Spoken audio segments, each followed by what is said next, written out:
हर चीज़ का गिलास किसी को आधा भरा दिखता है, किसी को आधा गिलास खाली दिखता है। तो हर चीज़ को अपने अपने तरीके से देखने का है। कोई व्यक्ति कितना ज़्यादा हम्बल होता है। माननीय मुख्यमंत्री 18 साल तक इस प्रदेश को पूरी तरह से सशक्त और मजबूत रूप से चलाए हैं।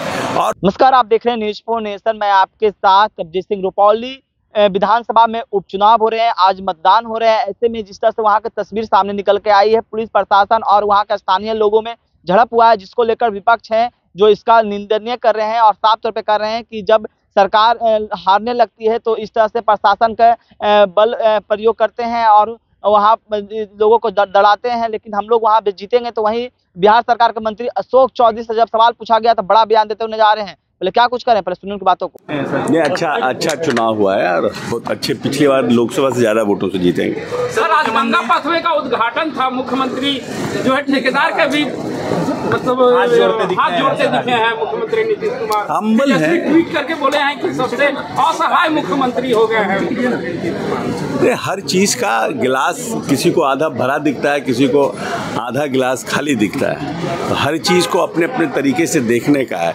कोई व्यक्ति कितना ज़्यादा हम्बल होता है। माननीय मुख्यमंत्री 18 साल तक इस प्रदेश को पूरी तरह से सशक्त और मजबूत रूप से चलाए हैं और उन्होंने अपने हम्बल तरीके से लोगों से आग्रह किया है कि भाई आप हमारी बात नहीं मानते, जल्दी करिए।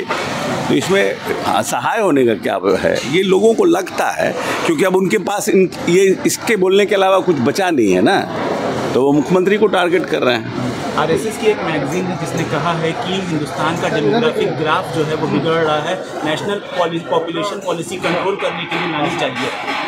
नहीं, पॉपुलेशन पर तो चर्चा होनी चाहिए। ये डिबेटेबल इशू है कि जनसंख्या को कैसे हम लोग कंट्रोल कर सकें, उस पर चर्चा होनी चाहिए। ये एक बड़ा विषय है और इस पर सभी राजनीतिक दल और सिविल सोसाइटी के जो लोग हैं, अगर सब इस पर चर्चा करें तो ये देश के हित में होगा। आगामी बजट को लेकर सर बिहार की क्या उम्मीद है? नहीं, हम लोग होपफुल हैं और हमको लगता है आने वाले 5 वर्षों में जिसकी हम लोग इच्छा कर रहे थे, जिसके हम लोग बहुत दिन से डिमांड कर रहे थे, वो हम लोगों का पूरा होगा। विशेष राज्य का दर्जा का देखिए, 2 अलग अलग चीज़ें। विशेष राज्य का दर्जा भी जो है वो एक तरह से एक पैकेज ही की तरह रहता है, क्योंकि उसमें जो हमारा रोल है, जो राज्य का जो भूमिका है, राज्य की जो कंट्रीब्यूशन है, पहले जब क्या था, कहीं कहीं 10% था, 90% भारत सरकार देती थी और उसको बढ़ाते बढ़ाते अब कहीं कहीं 50-50 हो गया है बहुत सी योजनाओं का, कि 50% राज्य सरकार, 50% भारत सरकार। तो ये जो 40% हमको अलग से लगता है राज्य सरकार का उस योजना में, तो उस तरह से कोई ना कोई विकास का फॉर्मूला बन सकता है।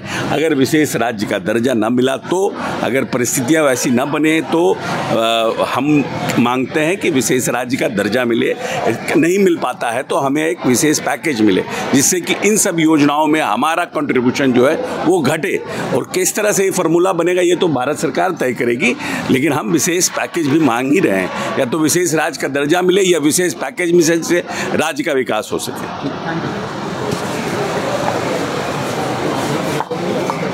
तो आपने सुना बिहार सरकार के मंत्री अशोक चौधरी किस तरह से कहते हुए नजर आ रहे हैं कि हम लोग रुपौली जो उपचुनाव हो रहा है वो जीतेंगे। और जिस तरह से बिहार के मुख्यमंत्री नीतीश कुमार आज जो अपने अधिकारियों को पैर पकड़ रहे हैं, उसको लेकर तेजस्वी यादव साफ तौर पर कह रहे हैं कि असहज हो गए हैं।